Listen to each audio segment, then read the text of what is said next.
Did you know the US government sends over $50 billion in foreign aid every single year, while millions of Americans can't afford healthcare, housing, or even basic groceries? $50 billion. But at what cost? While roads crumble in Detroit and families in Mississippi live paycheck to paycheck, billions of dollars are flowing across borders, rebuilding other nations, funding foreign militaries, and propping up struggling economies. But here's the real question. Why does the United States give so much away? And who are the countries receiving the lion's share of this massive global generosity? Today, we're pulling back the curtain. From war zones to strategic allies, we're revealing the top 10 countries that receive the most U.S. aid and the surprising reasons behind it. Stick around, because some names on this list will shock you. Let's clear something up. U.S. foreign aid isn't just about charity. It's a strategic game. Foreign aid typically falls into three categories: military, humanitarian, and economic. Whether it's sending emergency food supplies to drought-stricken villages or delivering advanced weapon systems to allies, every dollar has a purpose. The official reasons? To promote peace, stabilize fragile governments, respond to disasters, and even contain the spread of diseases. But behind the curtain, it's often about influence, access, and geopolitical power. As one former diplomat famously said, foreign aid is not a gift. It's an investment. These investments secure allies in unstable regions, protect American interests abroad, open doors for U.S. businesses, and sometimes, let's be honest, help us avoid boots on the ground. But here's what you won't see in the headlines. Some of the biggest recipients of aid aren't always the poorest. In fact, some have powerful militaries, deep political ties, and complicated pasts with the U.S. Coming up next, the top 10 countries cashing in on billions and what they're doing with it. Every year, the United States sends tens of billions of dollars overseas. But who exactly is on the receiving end of this massive generosity or strategy? Here are the top 10 countries receiving the most U.S. aid and the surprising reasons behind each transfer. Israel receives approximately $3.8 billion annually from the U.S., primarily in military assistance. This long-standing support stems from a strategic alliance forged over decades, anchored in mutual democratic values and shared interests in the volatile Middle East. From advanced defense systems like the Iron Dome to cutting-edge fighter jets, U.S. aid helps Israel maintain military superiority in the region. Despite its strong economy, Israel continues to receive this aid due to its geopolitical importance, though critics question the ethics of funding a wealthy nation amid domestic American struggles. The most recent figures from 2023 confirm this aid remains steady.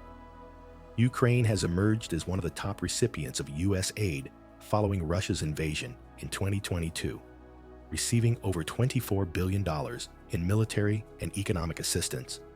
This support includes tanks, drones, intelligence systems, and humanitarian supplies, positioning Ukraine as a frontline defense against Russian aggression.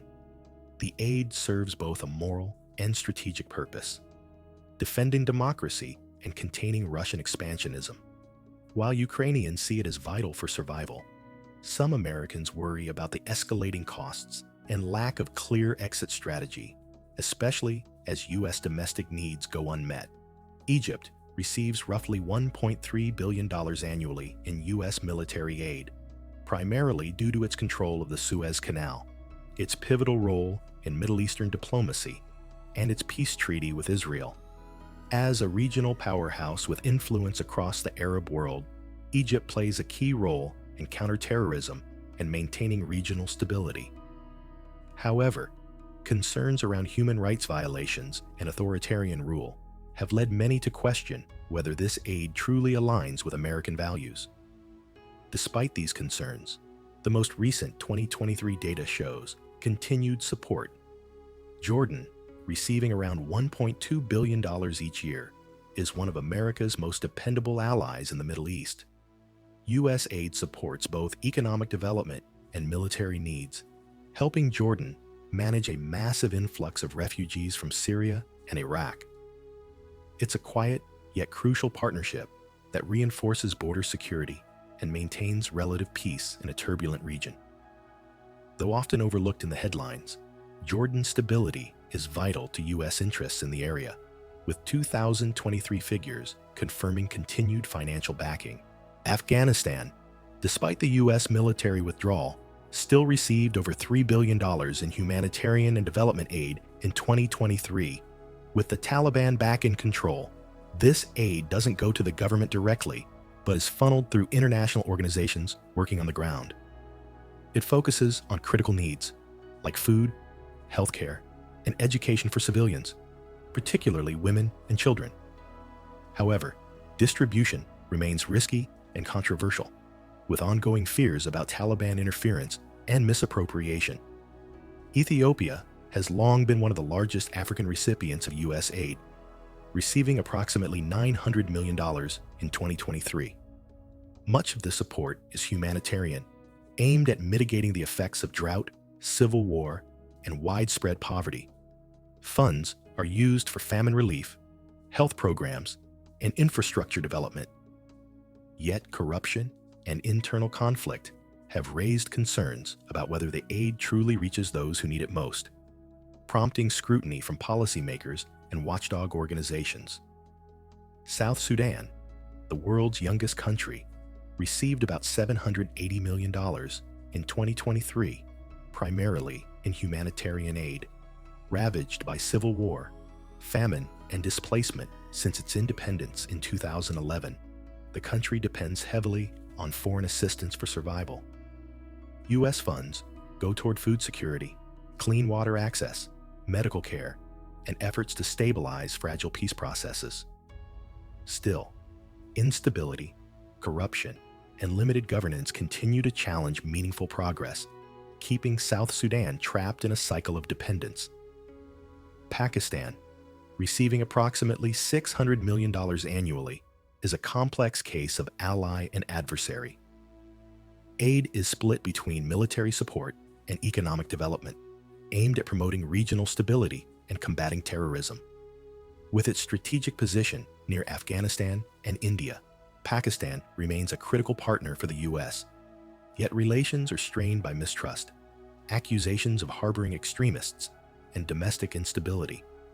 In 2023, the U.S. continued funding despite ongoing concerns.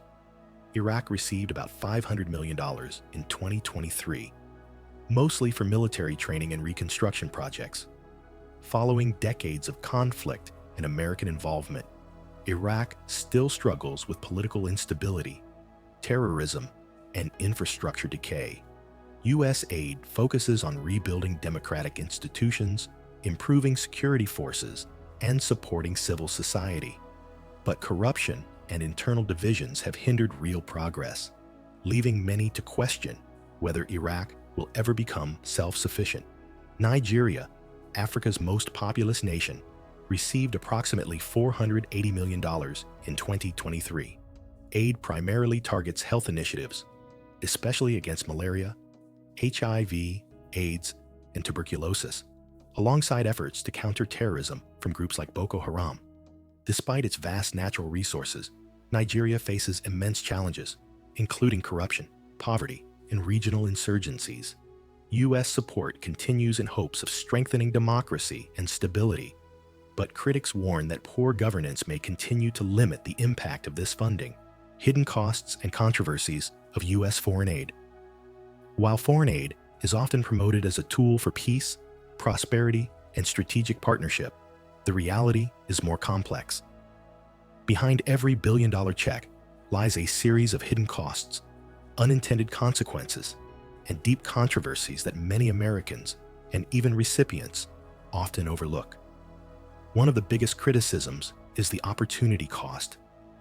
Every dollar sent abroad is a dollar not invested at home.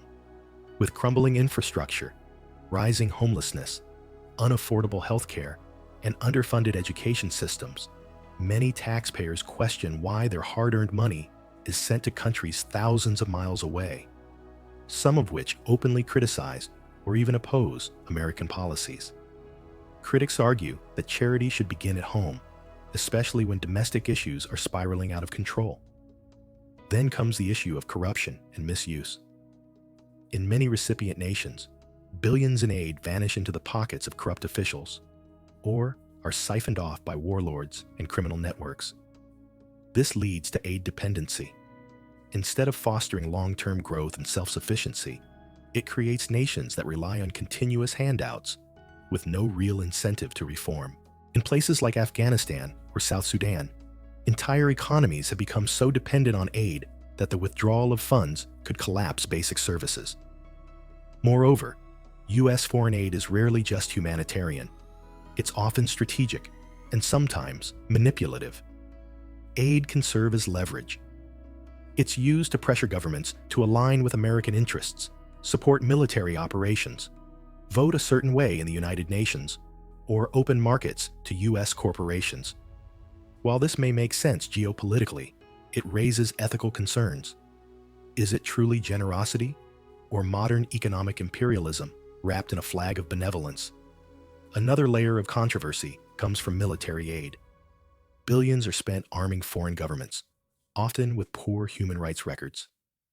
Egypt, Israel, and Pakistan are just a few examples where military funding is used not just for defense, but also for surveillance, suppression of dissent, or forceful occupation. Critics argue this not only fuels conflict, but tarnishes America's global image as a beacon of democracy and freedom. And finally, there's the lack of accountability. Once aid is approved, there's limited oversight. Reports, audits, and evaluations often come too late or are buried under bureaucratic red tape. Few officials are ever held responsible for wasteful or failed aid programs. As a result, billions have been lost over the decades in failed projects. From unfinished schools in Iraq to medical supplies rotting in storage across Africa. Foreign aid, then, is not just a question of generosity. It's a question of morality, efficiency, and national priority. Is the U.S. playing the role of a global helper?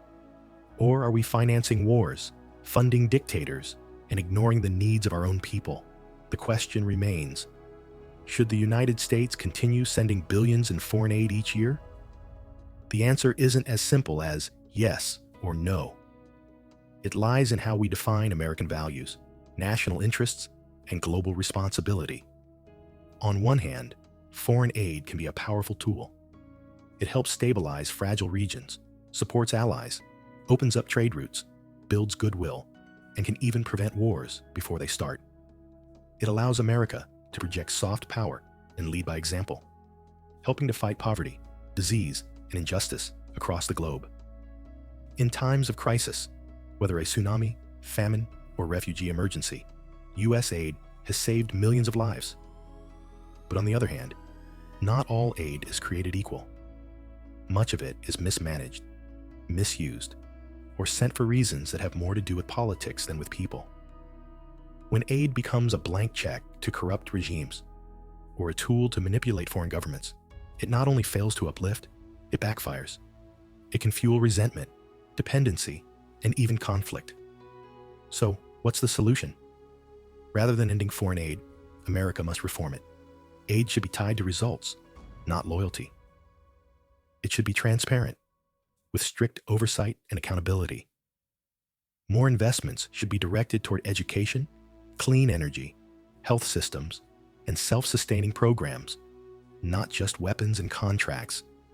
Countries that abuse aid or violate human rights should face consequences, not rewards. And most importantly, America must strike a balance. Foreign aid should never come at the cost of the American people.